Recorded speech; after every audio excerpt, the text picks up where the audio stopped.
All right guys, so today we're going to be working back on the Ninja. We're going back to the track. We haven't been since March. Every single month it's been one thing after another. Either something, we got something going on, or they actually canceled a couple track days because of insurance issues down here in Florida.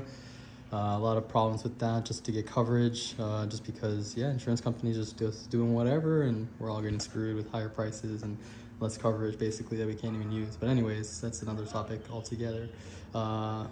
So I'm going to be going back in November, and we just gonna have to change the brake fluid here. Last time, I haven't actually done that on this bike.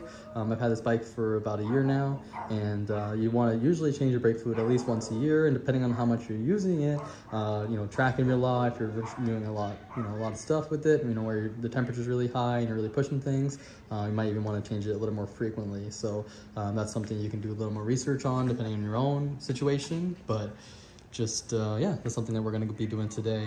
On the Ninja 400 it is a little bit easier just because we only have one brake caliper in the front. As you can see on bigger bikes like my S1000 here, you're going to have one on both sides, so that does make things just a little bit longer, but it's honestly pretty easy overall.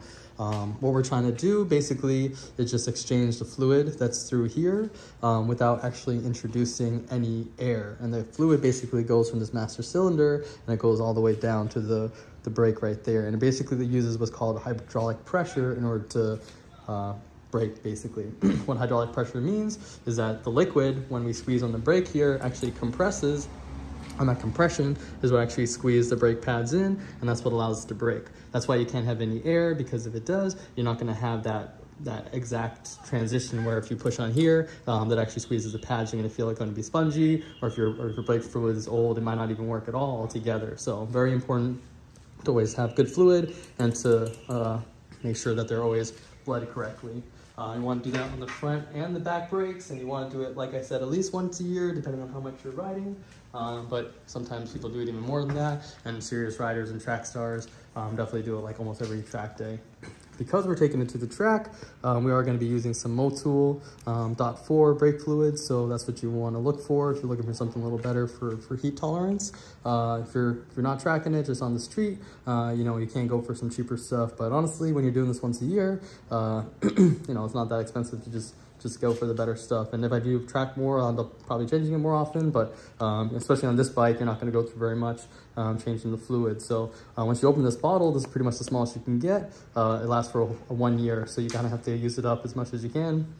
I'm probably going to give it to one of my buddies so that he can use it up, because I'm definitely not going to finish this off. We'll kind of use it between each other. So yeah, let's go ahead and get started. First thing we're going to do is just open up the master cylinder here, so that way we can get rid of some of this fluid that's in there. If you have a fancier setup, some people have vacuums that they use to help evacuate things, and that definitely makes things a lot faster, but I don't have that, so I'm just going to do it the old school way. So all we're going to do is basically open this up, and I'm going to wash the fluid through this little glass here, and as I watch the fluid go down, I'm going to open up the valve down here, right here, and by doing so, I'll be able to pump out that fluid. And as it goes down, I definitely don't want it to get down to the bottom, because that's how you introduce air, and it's going to take a lot longer. You're going to have to bleed the whole system fully, just to get the air all the way down here and then out through this here. So you definitely don't want to let it to go down, so that's super, super important.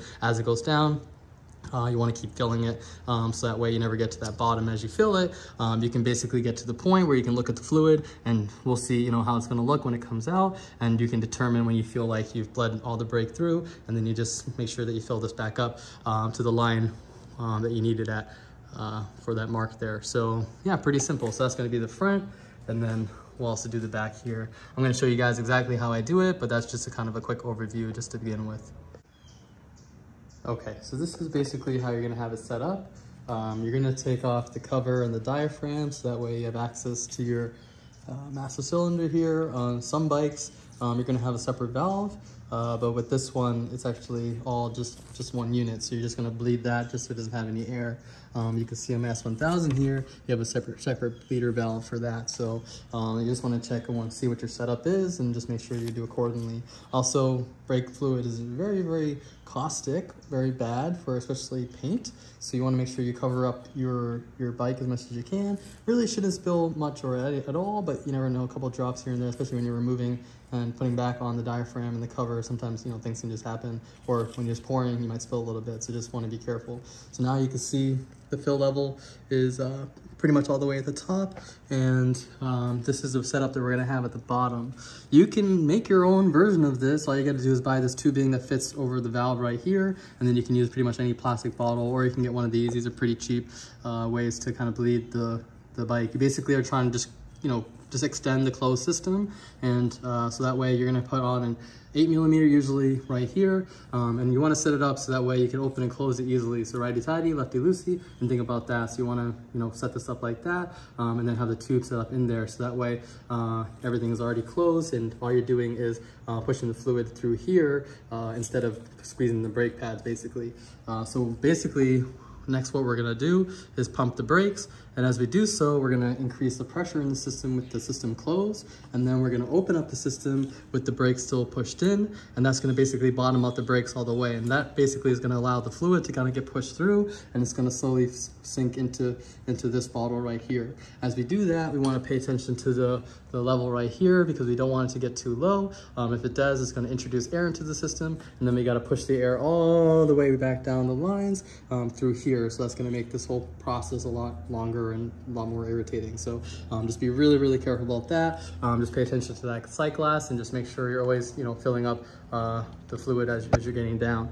All we're trying to do here is just basically flush the brake fluid. If you have a vacuum setup, definitely can make that a little bit easier. But here we're just gonna do it manually. So we're gonna pump, open up the valve right here, and then let it bottom out, and that's going to push the fluid through, like I said. And then after that, we're going to close the system. You want to make sure before you close the system that you do not release the brake lever, because that is going to push things backwards, basically. So you close that off, and then only afterwards you're gonna push up back on the brake lever. And when you do that, you're gonna find it's actually gonna be really, really soft. But as you push on it, what it's gonna do is start pushing the fluid back down again, and that will basically fill up the system again, so that it's a closed system and that you're getting brake pressure. Once you get the brake pressure, same thing again, open it up, bottom it out, close it up, and then keep pushing it through until you're getting all the fluid through. And like I said, pay attention to the sight glass, and all you're trying to do is just replace this fluid. So sometimes maybe 5, 8, 10 times, usually I would say probably around 10 times is good to do when you're doing a flush like this, especially just on one caliper. But you know, just whatever you feel like you got all the fluid through, and you can even see basically how clear the fluid is coming out on this side. But more is definitely better than less, so just do what you think is comfortable with that, or what you feel like you know, is definitely making sure that all the fluid has been changed out. So the rear is going to be pretty much the same as the front, but I'll show you that in a second. So let's go ahead and start pumping this out and replace that with the Motul fluid. So I was telling you guys to make sure you put on the wrench correctly, but I actually did it the wrong way. I had it this way, and obviously I need to open it this way. So that was not the right position. So now I have it repositioned this way, and I actually opened it up. And as you can see here, this is the fluid came through in the beginning, and you can see some air bubbles at the end here. So that's all you're trying to get out, and then all this old fluid as well. So it's pretty clear. You know, it's sometimes gonna be hard to tell, but you can look up here, and you can see, you know, the sight glass will slowly start to go down. So that's where you just want to make sure that you replenish this. And like I said, you know, 8 to 10 times is probably safe, depending on how big your brake line. Some people might say that's overkill. Some people might say that's not enough, but it's just, yeah, I don't know. That's what I'm gonna do. So yeah, once I feel like I'm comfortable and the brake line's already, you know, all the way through, that's when I'll basically stop doing it. I'll fill this back up to the sight glass, and then we're gonna close this off, and you're done with the front brake.